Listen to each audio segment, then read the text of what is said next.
Dan subjudul pembahasan pada kali ini yaitu keunggulan dan keterbatasan dalam permintaan dan penawaran sebagai pelaku ekonomi.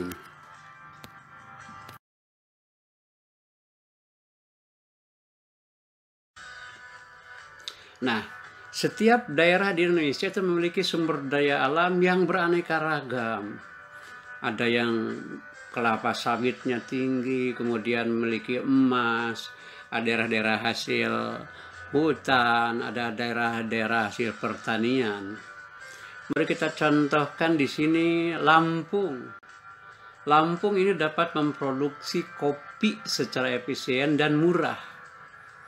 Kemudian Jawa Barat dapat memproduksi beras secara efisien.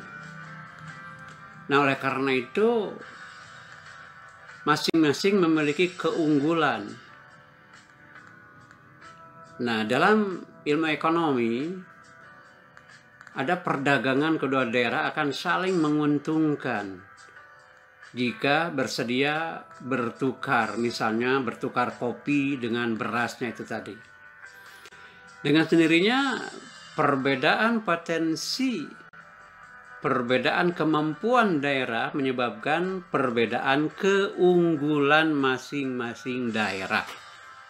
Nah, jelas kesimpulannya bahwa perbedaan potensi inilah yang dapat mengakibatkan terjadinya permintaan dan penawaran yang menimbulkan aktivitas perdagangan.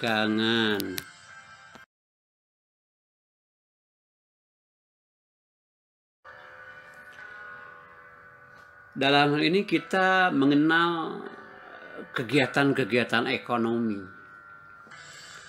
Apa saja kegiatan-kegiatan ekonomi itu? Kegiatan ekonomi yaitu produksi, konsumsi, distribusi. Produksi adalah menghasilkan barang dan jasa. Konsumsi adalah menggunakan barang dan jasa. Dan distribusi adalah menyalurkan barang dan jasa dari produsen ke konsumen. Nah, kemudian yang melakukan kegiatan-kegiatan tadi kita namakan saja pelaku ekonomi. Pelaku ekonomi adalah orang atau lembaga yang melakukan kegiatan ekonomi, yaitu kegiatan-kegiatan tadi, kegiatan produksi, konsumsi, distribusi. Ada 4 pelaku ekonomi, yaitu rumah tangga keluarga atau konsumen, RTK, kemudian rumah tangga perusahaan atau produsen, RTP, kemudian rumah tangga pemerintah, dan rumah tangga luar negeri.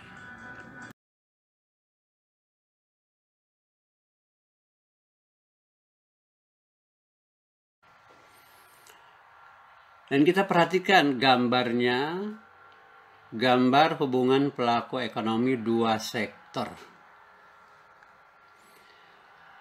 Rumah tangga konsumen, RTK, itu memiliki 2 peran.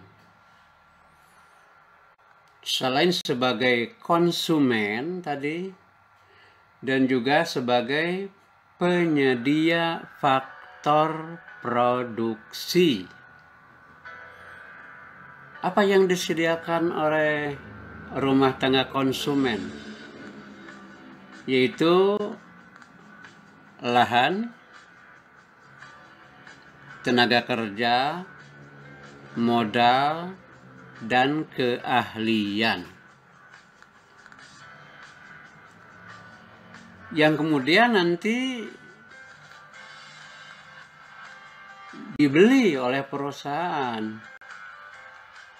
oleh produsen tadi, yang mana rumah tangga produsen RTP melakukan pembayaran balas jasa faktor produksi kepada rumah tangga konsumen RTK.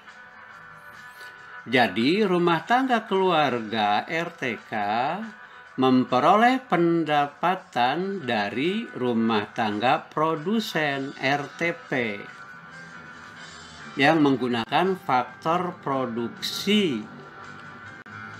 Nah, pendapatan tadi dinamakan dengan sewa atau rent, upah atau wage, bunga atau interest, laba atau keuntungan atau profit.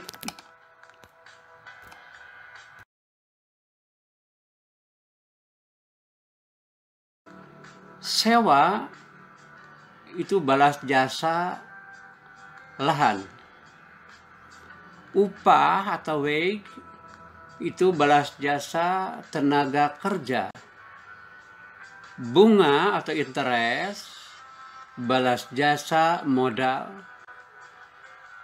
Dan laba, keuntungan atau profit balas jasa keahlian.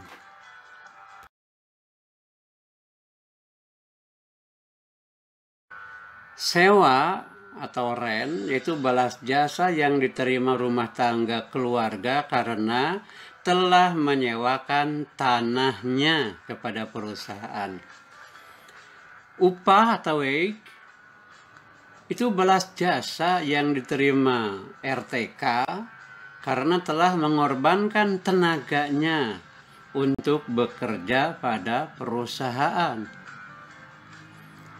Bunga atau interest yaitu balas jasa yang diterima rumah tangga keluarga karena telah meminjamkan sejumlah dana untuk modal usaha perusahaan dalam kegiatan produksi. Dan laba atau keuntungan atau juga profit yaitu balas jasa yang diterima rumah tangga keluarga karena telah memberikan kontribusi berupa tenaga dan pikirannya dalam mengelola perusahaan sehingga perusahaan memperoleh laba atau keuntungan.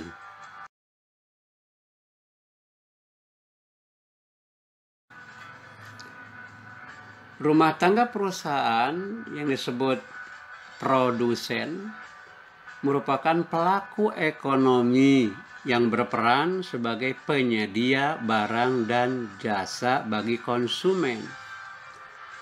Nah, di Indonesia RTP ini atau produsen ini dikelompokkan menjadi badan usaha milik negara atau BUMN, badan usaha milik swasta, BUMS, dan koperasi. BUMN ini perusahaan milik pemerintah. Sebagai contoh di sini adalah PT Kereta Api Indonesia (KAI) dan PLN, perusahaan listrik negara. Dan kemudian yang koperasi itu ada undang-undangnya, itu pasal 2 Undang-Undang Perkoperasian yang menyebutkan koperasi berlandaskan Pancasila dan Undang-Undang Dasar 1945 atas asas kekeluargaan. Jadi koperasi berasaskan kekeluargaan dan gotong royong.